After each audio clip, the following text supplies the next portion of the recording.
This stone was the key to unlocking a mystery thousands of years old. Cracking its code seemed impossible until one man devoted his entire life to deciphering its cryptic messages. Next on Ancient Mysteries.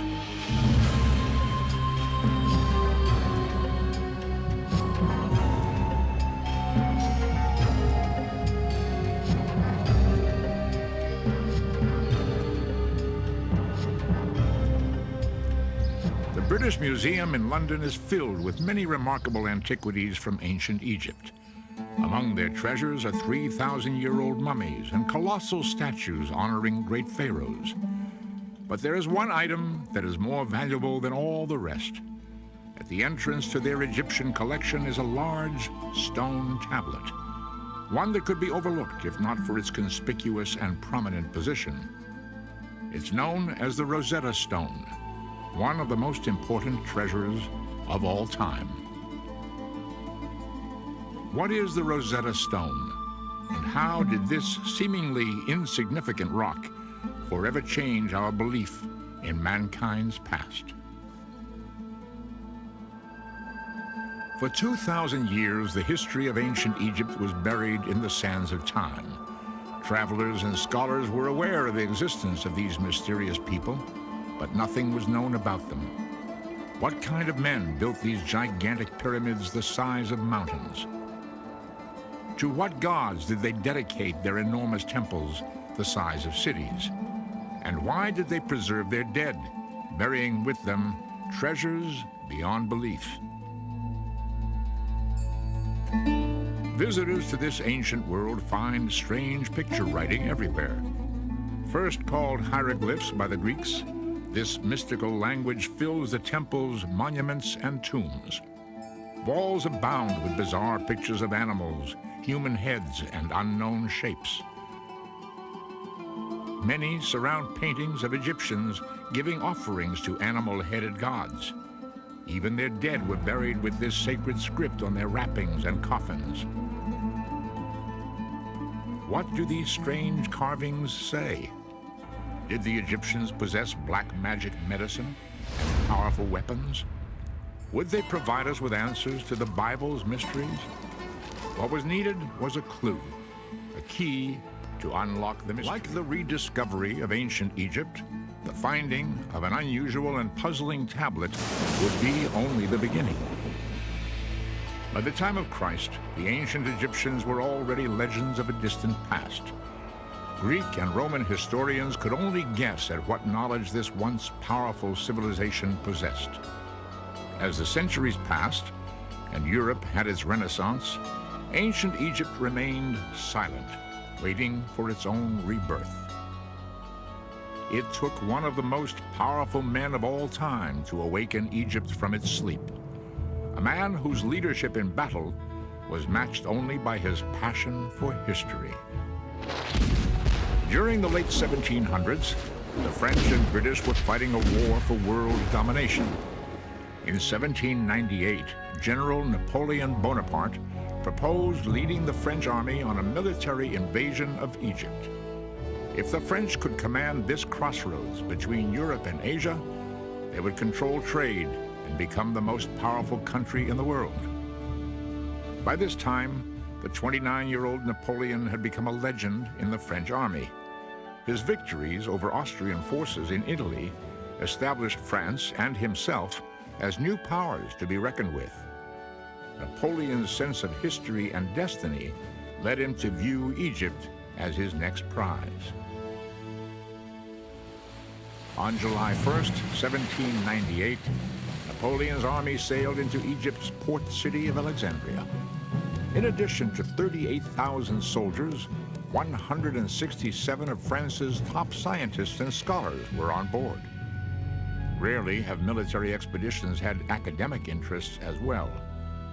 What was Napoleon's plan? Why was he fascinated with ancient Egypt? Like Alexander the Great, did Napoleon believe his destiny was to annex Egypt on his way towards conquering the world? The egocentric Napoleon viewed Egypt as more than just a cornerstone in his empire. He knew of its legends, its power, and its history. This was the land of the pharaohs. These kings were considered gods by their subjects. They ruled over the world's greatest civilization for 2,000 years. Napoleon was determined to learn their secrets.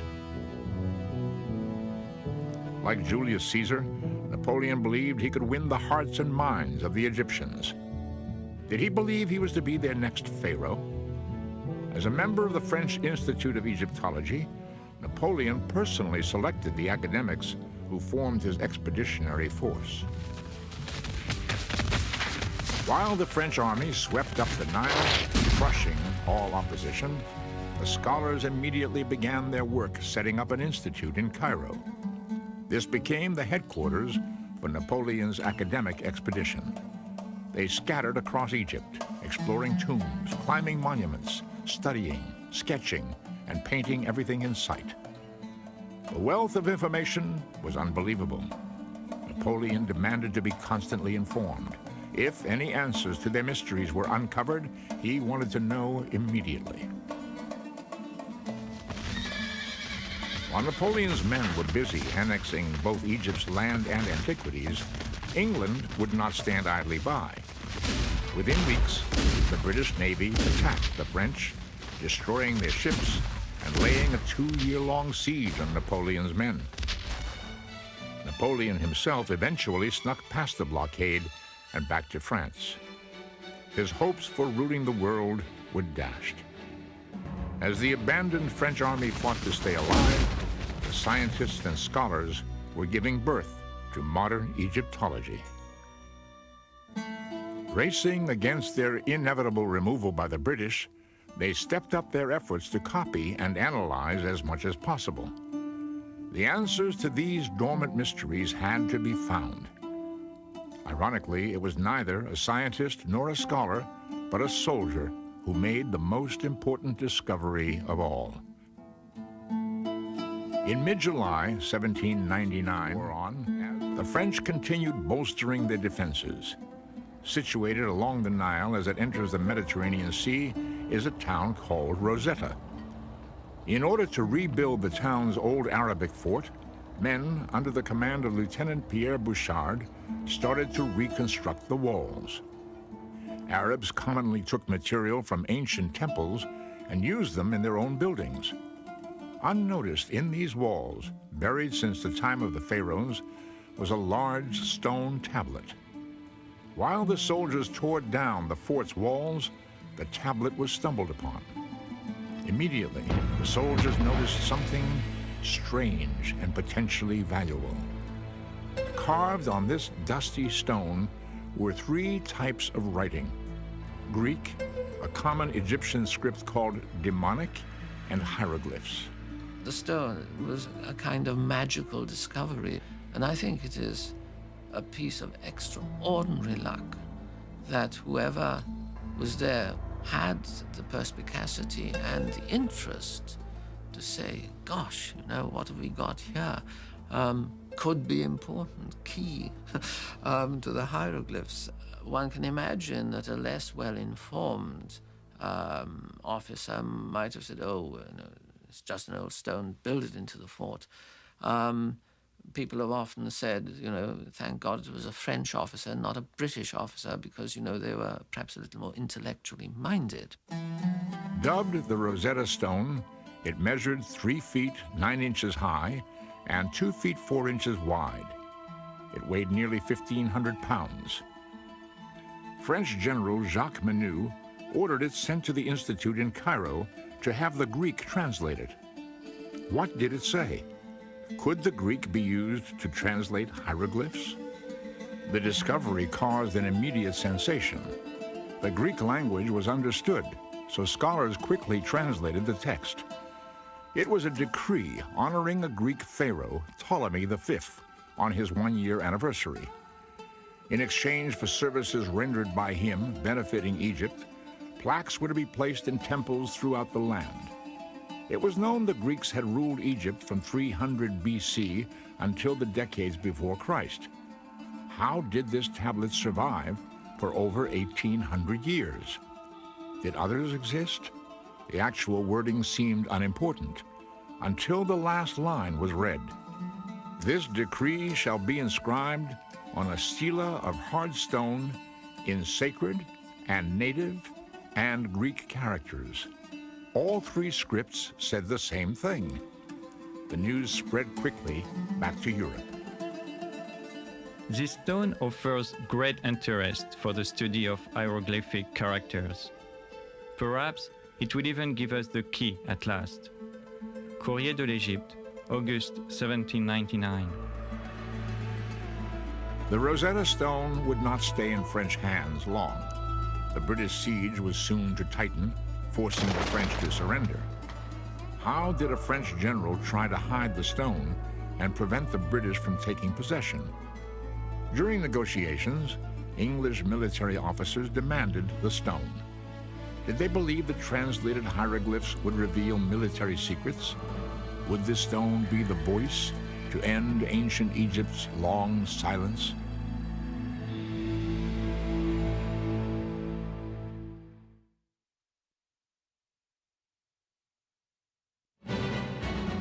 Napoleon's two-year military campaign in Egypt was a complete disaster. Over 9,000 men were killed, and the French Navy was decimated by the British. Those who remained were now trapped in Egypt, isolated by a British naval siege along the Mediterranean coast. However, both scientifically and culturally, the Egyptian expedition was of great and long-lasting importance. This was the birth of modern archaeology, man's search for his own past, and with the discovery of the Rosetta Stone, it seemed as if the great secrets of Egypt would be finally revealed. The door was now poised to be opened onto this long, silent land of magic and mystery. The looming deciphering by both the French and English military. French officers in Egypt knew firsthand the power and glory of the ancient Egyptians. The indisputable evidence was before their eyes. The pyramids and temples were obviously built by a great and advanced civilization. If the Rosetta Stone could be used to translate their language, might Egypt's former glory be resurrected and become that of France? How quickly could the French decipher the stone and thus read the hieroglyphs? Would the code be cracked before the British forced their surrender? Under military orders, scholars at the Institute raced to complete the deciphering. The Rosetta Stone had 3 texts written on it, each in a different script. Reading top to bottom, they were hieroglyphs, demonic, and Greek. The Greek section told of the tablet having the same information written in all 3. While Greek was easily understood, several obstacles stood in the way of using it to translate the 2 Egyptian scripts. First and foremost, nobody had been able to speak or read either Egyptian language for almost 2,000 years. The French had no idea as to what any of the Egyptian symbols or words meant. Were the signs phonetic, like an alphabet, or were they pictorial, like Chinese character writing? Without any clues, they had to start from scratch. A second hurdle was that the stone was broken at the top and sides. The hieroglyphic section at the top was the most damaged. Only 14 lines of text existed. The demonic section in the middle had all of its 32 lines of text, but was broken along the right side. The Greek section consisted of 54 lines. The frustrated French had no way of knowing which words or lines of text matched up with which Greek words. As it turned out, time was not on their side. In August 1801, 2 years after the discovery of the Rosetta Stone, the English ended their siege, attacking and forcing the French to surrender Egypt. As part of the withdrawal agreement, French military officers were allowed to keep all their personal possessions, but the Institute in Cairo had to hand over all of their discoveries. The academics were furious. What right did the British military officers have to abscond with the legacy of the past? Egypt belonged to mankind. What would become of these priceless treasures? When the British got the French to surrender at Alexandria, the Rosetta Stone was already famous, although I think it was more famous in France than it was in Britain. But it was certainly regarded as one of the spoils of war, and it was regarded as one of the fruits of the British victory. The French were distinctly reluctant to let the stone out of their hands and hid it away, trying to pretend they hadn't got it. You are taking from us our collections, our drawings, our copies of hieroglyphs. But who will give you the key to all that? Without us, this material is a dead language that neither you nor your scientists can understand. Sooner than permit this vandalous spoliation, we will destroy our property. We will scatter it amid the sands and throw it into the sea. If it is celebrity you are aiming for, very well. You can count on the long memory of history. You too will have burnt a library in Alexandria. Member of the French Institute in Cairo, 1801. General Jacques Menou, now in command after Napoleon's flight back to France, attempted to keep the Rosetta Stone in French hands.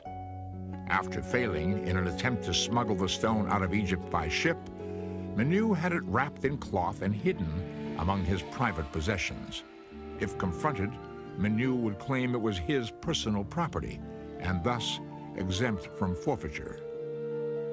Knowing the French would try to slip the Rosetta Stone out of the country, the British military brought in William Hamilton from Greece to Egypt.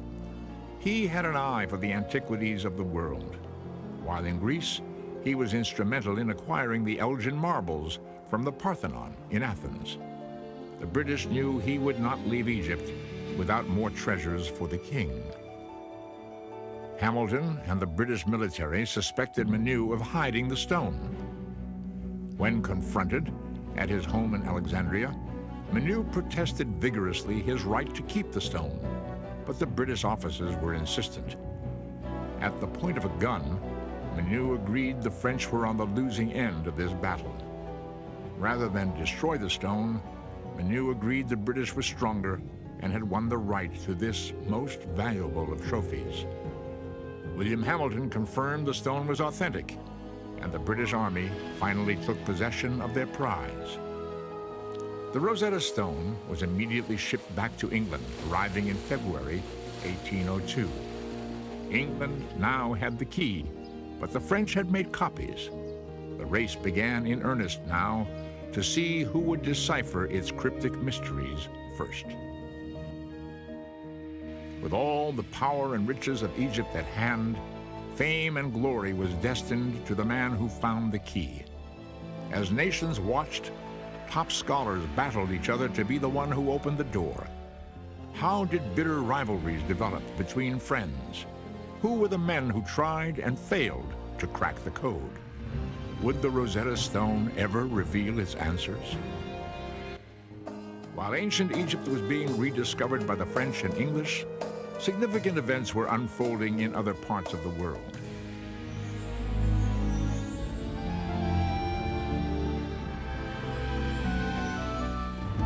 The United States of America doubled its size by signing the Louisiana Purchase in 1803. Captains Lewis and Clark would soon lead a 2-year expedition across this uncharted land.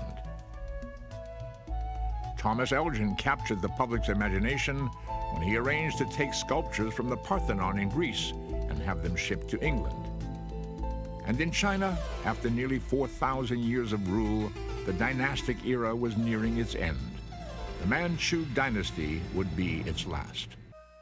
At the beginning of the 1800s, reports from newly explored parts of the world amazed the European and American public.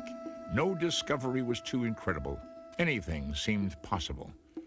As news of Egypt's wealth of wonders began to circulate, the fascination for all things Egyptian became insatiable. There was a feeling that the hieroglyphs contained secrets about the gods, the universe, astronomy, that were simply not known to ordinary people. There was curiosity right from the start because the things are so obvious and so pictorial, and above all because they've been associated with the temples, the priesthood. There was a feeling that they had to contain mysteries, that hieroglyphs weren't just ordinary writing, that there you had a civilization that if only you could crack the mystery would tell us things that nobody had ever thought of. And now, with the key to the Egyptian language in hand, all eyes turned towards the decoding of the Rosetta Stone. After arriving in London in 1802, Copies of the Rosetta Stone's text began to spread to universities throughout Europe. The deciphering race was beginning to develop into the world's greatest detective mystery. Its answers were destined to change our views on religion, science, and history. How would our beliefs in the Bible be affected? What magical medicines and technologies were going to be discovered? How did such an advanced civilization perish? As language specialists first began to study the relationship between the three scripts, no clear pattern was evident. The broken stone seemed to prevent any ability to match words and sentences. Not one hieroglyphic word or phrase could be positively identified. How was this seemingly impossible task going to be accomplished? What should their first steps be? Desperate for any clues, scholars dug into the past for help. The earliest account of the Egyptian language is a Greek book written by Horapollo. Said to be an Egyptian priest, he wrote extensively on the usage and meaning of the hieroglyphs. His 5th century BC book, Hieroglyphica, became the cornerstone of future beliefs. Horapollo wrote of 189 different hieroglyphic signs. With each one, he detailed their description and mythological meaning. While he discussed specifics on individual signs, Horapollo never combined them to form sentences or paragraphs. While many of his findings were correct, his work also contained errors. Horapollo tells us things that actually are true, but he tells us things for quite the wrong reason. So he says, for example, that in Egyptian hieroglyphs, the word for mother is written with a vulture. That happens to be true. But he then explains that in nature, there are no male vultures. All vultures are female. And there's a great mystery here. Now, later on, as people started to look at the natural world and spotted indeed that there were vultures that were male and female, poor old Horapollo got discredited. So the truth he was telling us got thrown out with the mystical verbiage that he dressed it in. Scholars attempting to decipher the Rosetta Stone also consulted historians' findings from the Middle Ages. As Europe entered its Renaissance, religious influence supported the idea that the hieroglyphs held answers to biblical mysteries. People start to interpret ancient Egypt entirely through the Bible. So they look at the pyramids and say, the pyramids are not just ordinary tombs for ordinary kings. They are the granaries that Joseph, in the Bible, put up to collect the grain during the 7 good years in preparation for the 7 years of famine that were going to follow. So the mystery is kept, but it's always filtered through the idea that it reflects a story in the Bible. Scholars also reviewed the work of German mathematics professor Athanasius Kircher. He became the recognized authority on hieroglyphs during the mid-1600s. Like Horapollo before him, Kircher described each hieroglyph as representing an idea or concept. Unlike Horapollo, Kircher began to combine them into words and phrases. Furthermore, Kircher simply made up imaginary translations. His fanciful readings led even the Pope to believe he could actually read the Egyptian language. Over a century later, at the time of Napoleon's expedition, Kircher's studies were still widely held as true. What the first scholars attempting to decipher the Rosetta Stone found in past fact and fiction was the commonly held belief that hieroglyphs were pictorial, similar to Oriental character writing. Each hieroglyph represented a word or idea. It wasn't until these past theories were abandoned that the Rosetta Stone would finally reveal its clues. In 1802, Sylvestre de Sacy of France and Johann Ackerblad of Sweden were the first to throw out the ideas of the past and try a fresh approach. They looked at Egyptian hieroglyphs and said, other civilizations write in perfectly normal ways. I don't see why the Egyptians have to be different. They looked also at other documents from Egypt, not simply temples and obelisks and hieroglyphs, but things on papyrus, paper documents. And they said rightly, look, the Egyptians had perfectly good ways of writing perfectly ordinary, everyday letters. Maybe all of their writing system is rational after all. De Sacy and Åkerblad followed the premise that the demonic language used a Western system of writing. They took a number of recurring Greek words, including the pronouns he or his, and the word Greek. They then searched the demonic text for words which repeated in roughly the same locations. They verified that wherever these words occurred in Greek, they appeared in a similar pattern in the demonic. What these pioneers did was to begin to prove that the script was not just a symbolic script, that there were signs that meant individual letters, stood for individual letters. You no longer looked at it as something esoteric and full of hidden meaning.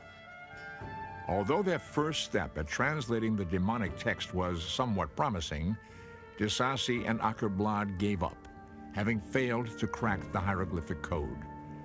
3 years after the Rosetta Stone's discovery, opening the window onto Egypt's secrets was proving to be far more complex than anyone had thought.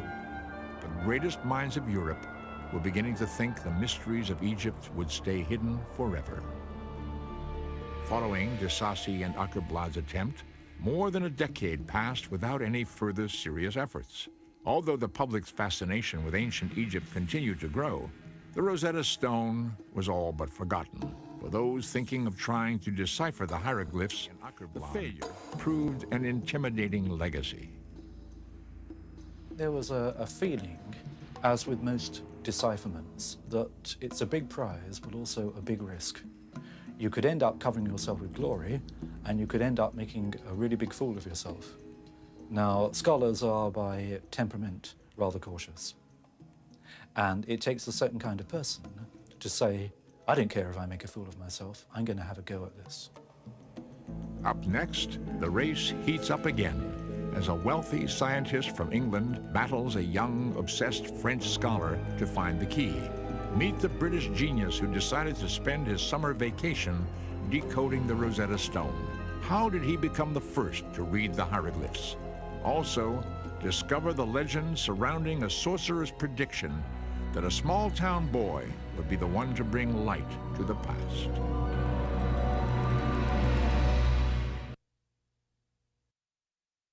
Although more tombs and temples filled with hieroglyphs were being discovered, no one seemed capable of reading ancient Egypt's secrets. This magical language seemed destined to stay buried forever. As the 15th anniversary of the discovery of the Rosetta Stone came and went, no further progress had been made on its deciphering.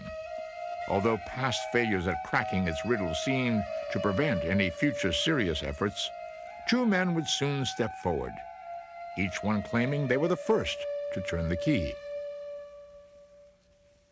In the summer of 1814, a 41-year-old physician, physicist, and linguist from London took a copy of the Rosetta Stone to his country home. He decided to spend his summer vacation mulling over its puzzle. This time, the Rosetta Stone would begin to speak. Thomas Young was one of the most remarkable people that Britain has ever produced. If you do a list of his achievements, it is quite amazing. He looked at the question of light and how that works, and he comes up with the wave theory of light, which is the foundation of a lot of modern physics. He is interested in the human eye. He's interested in how it sees colour. He's interested in perception. And his notions of the human eye are at the basis of a lot of modern optics. This man was probably the most brilliant problem solver that Britain has ever produced. Young felt much of the mysticism surrounding ancient Egypt was nonsense. He did not believe secrets to the universe were going to be discovered. What attracted him to the Rosetta Stone was that it was a problem, an unsolved mystery, and he wanted a chance to crack it. Young began by concentrating on the words graphically. He located lines in the Greek text which had words occurring more than once. He then attempted to find lines in the demonic text which had groups of symbols repeated these same numbers of times. Using this matching system, Young was systematically able to identify 86 demonic translations, including the words king, Ptolemy, and Egypt. Where de Sacy and Ackerblad had stopped, Young's initial success led him to continue his efforts. Egyptologists had long been fascinated by the hieroglyphs that were surrounded by ovals. Called cartouches, they seemed to be placed strategically in and around the temples and tombs. A few Egyptologists had begun to speculate that a cartouche contained the name of a pharaoh or member of the royal family. Young used this knowledge to work on the theory that the cartouches on the Rosetta Stone would contain the name Ptolemy. The tablet was honoring him, so his name should be in the cartouches in the hieroglyphic section. Young further surmised that because Ptolemy was a Greek name, the Egyptians would have to write his name phonetically. If the hieroglyphs were pictorial, they would not contain symbols for foreign names or words.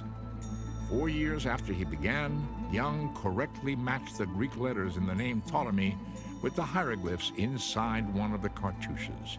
In 1818, he was the first one to cause the stone to speak. The hieroglyphic section had spoken its first word, Ptolemy. While his success was beginning to garner the public's attention, across the English Channel in France, another man had already been obsessed with the deciphering of the Rosetta Stone. A man Young would initially encourage and then later regret having helped at all. Thomas Young's work was well known, not only in England, but also in other countries. What's more, he sent copies of his work to various scholars up and down the continent, and particularly to Paris.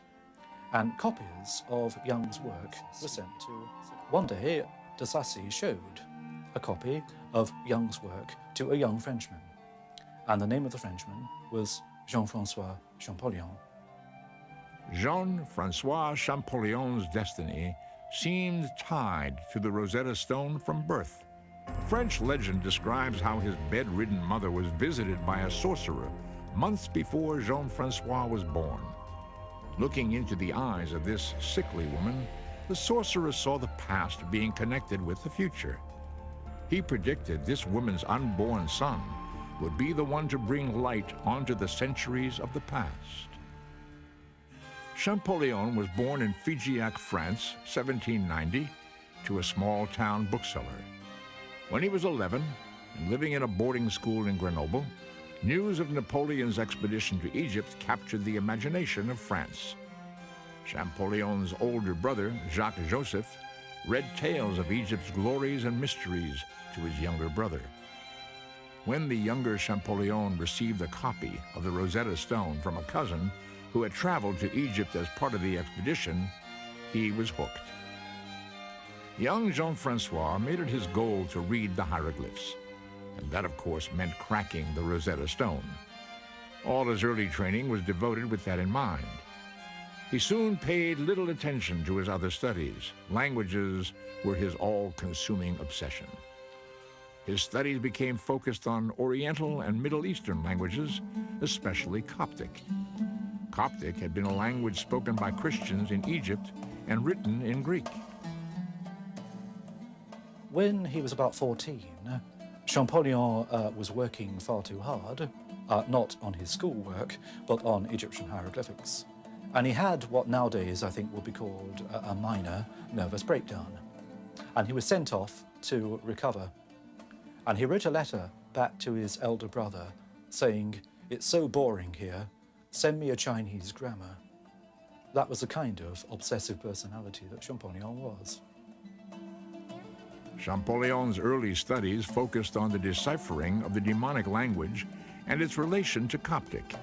He had previously believed that hieroglyphs were symbolic, that they were mysterious and could not be deciphered in an ordinary way. But at about the same time as Young, Champollion began to sense the same links between the Greek names and the hieroglyphic cartouches. When reports of Thomas Young's work reached him, Champollion realized in a flash they were correct. Champollion would take Young's work and propel it forward. After obtaining an inscription of the known cartouche of Cleopatra from the Temple of Philae, Champollion recognized that if Ptolemy and Cleopatra have common letters, their hieroglyphs should have similar signs as well. When Champollion lined up their hieroglyphic names, the signs for P, L, and O lined up. Champollion had proven Young's theory that foreign names were spelled phonetically in the hieroglyphic language. The door was now open, and Champollion was about to walk through. Champollion realized that Young was right, that you could show that hieroglyphs could write the names of the Greek rulers of Egypt. But that was one thing. It may be that that was simply a way used in later times to write foreign names. The question was whether hieroglyphs went back in the same way into earlier periods. Champollion took a look at a copy of an inscription from the great temple of Karnak. This inscription had a king's name repeating itself many times. The king's name was written with 3 signs. At the top was a sun disk. Champollion knew from Coptic that the name of the sun in ancient Egyptian was pronounced Ra. At the bottom was a letter that Thomas Young had identified, the letter S. It was written twice. What he now had was the name of a king that began with Ra and ended with S. The middle sign was a tricky one. It had not been deciphered by Young or anyone else, but Champollion traced that sign in the Rosetta several times. Whenever it occurred, the corresponding Greek translated into the idea of birth or being born. Champollion knew the Coptic for to give birth was Miseh. So there he had a king's name, beginning with Ra, the middle is Miseh, and the end is S. And Champollion knew the ancient names of the kings of Egypt, and he knew that there had been a famous king on the throne of Egypt called Ramesses. And suddenly, he realized he was looking at the key to the whole thing. The knowledge of Coptic, the alphabet deciphered by Thomas Young, plus his immense knowledge of ancient Egypt, gave one the decisive breakthrough.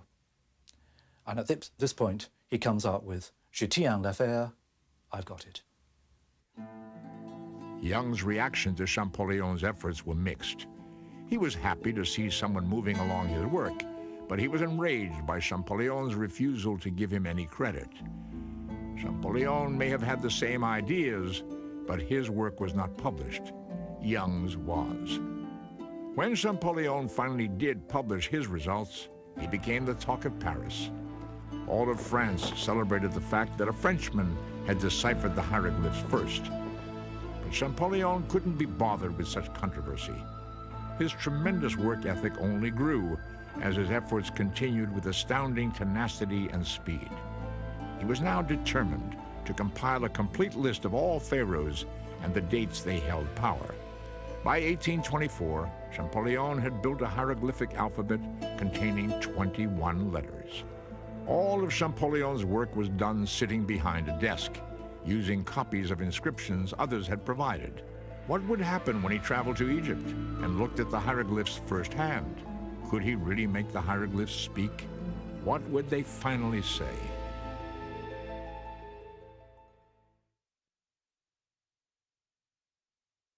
The door was beginning to open into Egypt's past. The Rosetta Stone was finally proving to be the key to unlocking the hieroglyphs. But what did they say? What secrets and mysteries would be revealed? The announcement of Jean-Francois Champollion's discovery brought him much acclaim in France. The French Academy had previously considered him a crazy obsessive, working away in his room and getting nowhere. But now, suddenly, he was a national hero. The French government asked Champollion to arrange the purchase of British Egyptologist Henry Salt's extensive collection. After its incorporation into the Louvre Museum in 1827, Champollion was appointed the museum's first curator of Egyptian antiquities. However, Champollion had more in his mind than building a museum's inventory. He wanted to travel to Egypt. In 1828, with help from the Museum of Turin in Italy, Champollion organized an expedition to travel up the Nile River. This was the largest scientific effort to Egypt since Napoleon. It was his first exposure and an absolute stunning exposure to the monuments of Egypt. And of course, he ran around them like a wild thing, identifying cartouches. This is what was one thing that was obsessing them at the time, trying to establish the dates of monuments and the order of kings, because they had no true framework for Egyptian history that they could base on the evidence from the monuments. Champollionn's trip proved beyond a doubt his methods were accurate. He was able to read the ancient Egyptians' language off the temple walls themselves. His efforts in translating the hieroglyphs are credited with single-handedly creating the science of Egyptology. Egypt was no longer the land of silence. It was now speaking to us. Names of pharaohs such as Ramesses and Tutmosis were legendary, but now their faces could be identified. We now knew when they ruled and in which temples they prayed. Upon returning to Paris, Champollion continued his work. He now had enough material to write the definitive history of Egypt. Unfortunately, he would never get the chance. On March 4th, 1832, Jean-Francois Champollion died. Champollion never had any doubts about his own ability and about his own achievement. And although he died at the age of 42, towards the end of his life, it was realized what he had done. And the French, quite rightly, created a professorship of Egyptology for him, the first anywhere in the world. So he died knowing that his achievement had been recognized. A lot of Champollion's work was left after his death, and the elder brother collected it, published it as a memorial to the genius in the family. Where Champollion had focused on the pharaonic history of Egypt, others began to use his tools to study the demonic and hieroglyphic languages. The amount of written material on walls and on papyrus scrolls was tremendous. As the years went by, the social, political, economic history of the ancient Egyptians began to be understood. But it was the personal written records that surprised most people. We learned that by looking at the ancient Egyptians, we were looking at ourselves. Slowly, it became clear that the Egyptians were like the rest of us. They wrote letters to the bank manager. They wrote letters to the local tax official. They wrote letters to each other about various normal aspects of normal lives. They had literature, just like ours, not very different. The Rosetta Stone brought back to life the history of both ancient Egypt and of mankind itself. Although the Rosetta Stone has been deciphered now for more than 170 years, we're still only scratching the surface of what mysteries are buried. From the spectacular treasures found in the tomb of King Tutankhamun in 1922, to the uncovering of the tomb of the sons of Ramesses the Great in 1995, ancient Egypt is still providing new and amazing discoveries. The Rosetta Stone is a milestone between a period when all we knew about our own origins was in the Bible or in the writings of the Greeks and the Romans. After the Rosetta Stone, we start to look at ancient history speaking for itself. It starts to say, where have we come from? Where have the ideas come from? What are our roots? And the Rosetta Stone is a way of bringing us face to face with our own identity. And now, through the extraordinary efforts of men like Napoleon Bonaparte, Thomas Young, and Jean-Francois Champollion, the riddle of the Rosetta Stone has been solved. The language and mysteries of the ancient Egyptians can now be understood.